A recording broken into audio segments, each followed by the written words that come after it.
Hi, welcome back to Book Hooks. I'm Curren McLean. I'm the director at the Azle Memorial Library, and this month I am really excited to share with you some of my favorite selections from our Nonfiction Addiction Book Club. Our Nonfiction Addiction Book Club has been meeting for a couple years. We've had a lot of really good books. Some were okay, some better than others, but these are my personal favorites. So Quiet by Susan Cain. The Power of Introverts in a World That Can't Stop Talking.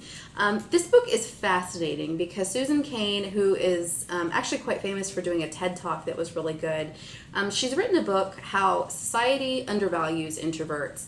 And if we could learn to really value introverts a little bit better, I think our society as a whole would really benefit. So she discusses different studies and things like that. But she also goes into anecdotes where she's followed, for example, Harvard business students and how they're kind of forced into this extrovert kind of mold as they, learn about business and go through their development. But in reality, some of our best business leaders, including Bill Gates, are actually introverts. And some of the models that big Fortune 500 companies are following in terms of, social groupthink aren't necessarily productive enough in terms of people having their own time to come up with their own ideas and have quiet thinking. It also talks about relationships.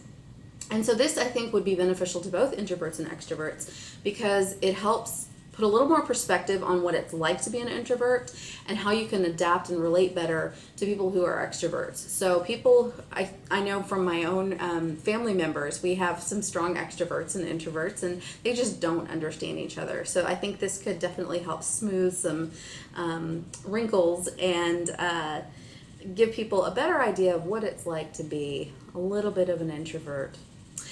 We also had another book that I thought was just riveting. Now, there are mixed reviews. Some people in our book club didn't like it. Some loved it. I tend to steer clear from war books and Civil War. I'm just not a history buff in that regard. But this book it caught my eye, and I'm so glad we read it. It's called Liar, Temptress, Soldier, Spy. And I think there's a subtitle, 4 Women Undercover in the Civil War. And it's by Curren Abbott. So this book obviously covers 4 women undercover in the Civil War. 2 were pro-Union, 2 were pro-Confederate, and some of them were behind enemy lines, and some of them were in their respective territories. And one of them dressed as a man and became a soldier. She enlisted, and she actually got away with it, and she was actually really successful. She did some spy missions, and what was hilarious was she was dressed as a man, but then she would put on costumes. Back then, they would actually dress up like slaves and tint their skin. So she was dressed as a man, dressed as a slave. And then there was another time where she was dressed as a man who had to dress as a woman. It was just crazy. But what I was really shocked, one of the women who was a Confederate spy in the Union actually turned events and helped the Confederacy win one of the battles. Like, she was pivotal in it.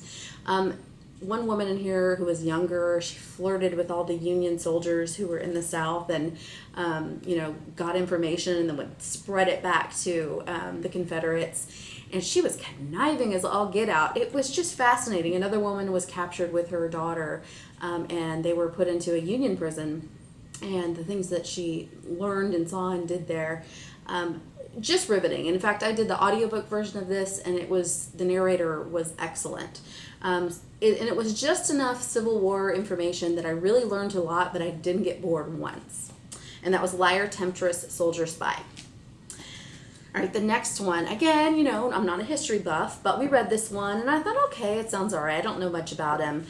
Destiny of the Republic, The Tale of Madness, Medicine, and Murder of a President. And, this book was it was absolutely riveting. It's about President Garfield, but it's not so much his presidency. It's when he was shot in his recovery period. So there's a lot of medicine involved in this, and not medicine in the sense that it's bogging you down with medical terminology, but it was back when they didn't have a lot of medical technology, like x-rays were just being formed, so it kind of goes into the history of x-rays. But actually, they really think that if he would have just been shot and let the wound heal, he would have been fine. He wouldn't have died. But because they were so primitive in their medical knowledge and they didn't really know a lot about antiseptics and cleaning things, the doctors, pardon this is graphic, literally stuck their hands in his wound, pushed things around trying to get to the bullet. and they were in the wrong location. They pushed it in. It just made it so much worse. And this man had to deal with agony for months and months, and just his recovery period while he was still trying to be an active president. And this was also back when the White House was open to anybody. You could just get in line and go into the White House. You might have to go through, a secretary or somebody before you could talk to the president, but they let anybody in. And I was surprised that even after he was shot and killed, they still didn't really change that policy. There was really no Secret Service. Secret Service was kind of something else back then. Absolutely riveting. Again, it's just enough history, just enough government, just enough medical that you learn a lot, but you don't get bogged down, and you definitely don't get bored. You will absolutely love this book, I promise. Now we come to my all-time favorite book. In fact, this is probably my favorite nonfiction book of all time, and maybe my top 1 or 2 or 3 books just in general of all time. The Boys in the Boat. Oh, I love it.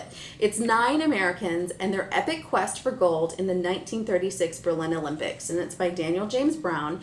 And Daniel James Brown is a journalist, so he researched this, and he gave a retelling that it reads not quite like fiction, but it follows like a storyline where you really feel like you're kind of really there.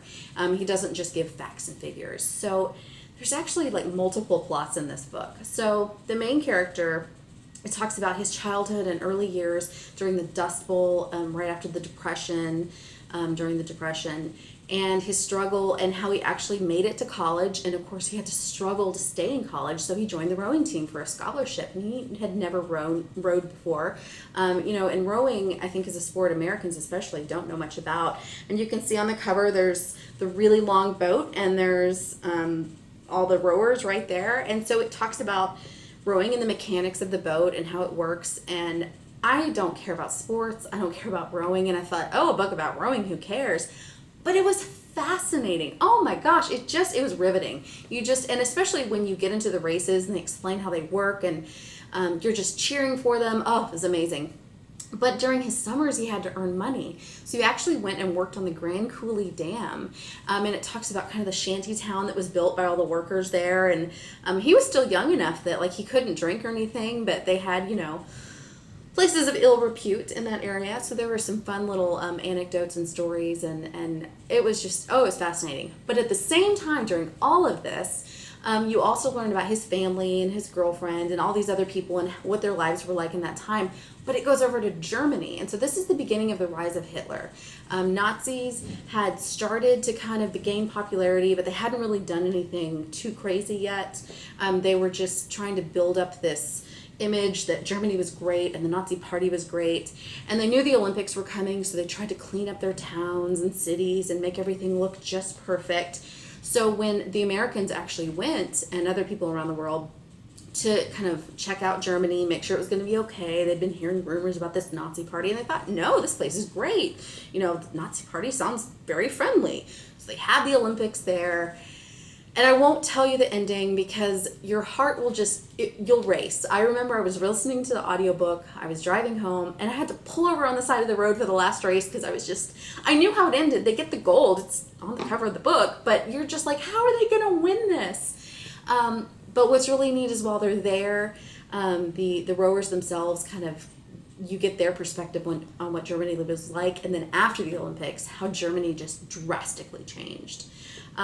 This book was fascinating. Everyone I've talked to who's read it has really enjoyed it. It is a long book, but I think for the most part, there were no boring parts. You're going to learn so much about different topics, and I'm very sad to say that Edward Herman, who's a kind of famous actor who narrated the audiobook, died a few years ago. So it was one of the last audiobooks he did. So he was excellent. So if you like audiobooks, definitely get the audiobook. But definitely read The Boys in the Boat. And just a heads up about our upcoming book club, we are doing Being Mortal by Atul Gawande, and I hope I said his name right. I have heard some great things about this book. And just a heads up, our book club meets the first Thursday of every month at 6 o'clock here at the Azel Library. We're located at 333 West Main Street. Whether you've read the book or not, we hope you'll join us each month. We always post the books on our website.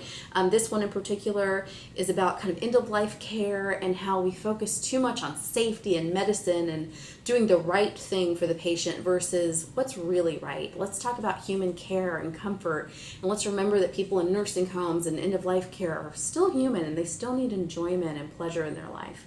I can't wait to read it. I hope you'll join us for that book club and many others, and I hope you enjoy these books. Thanks so much.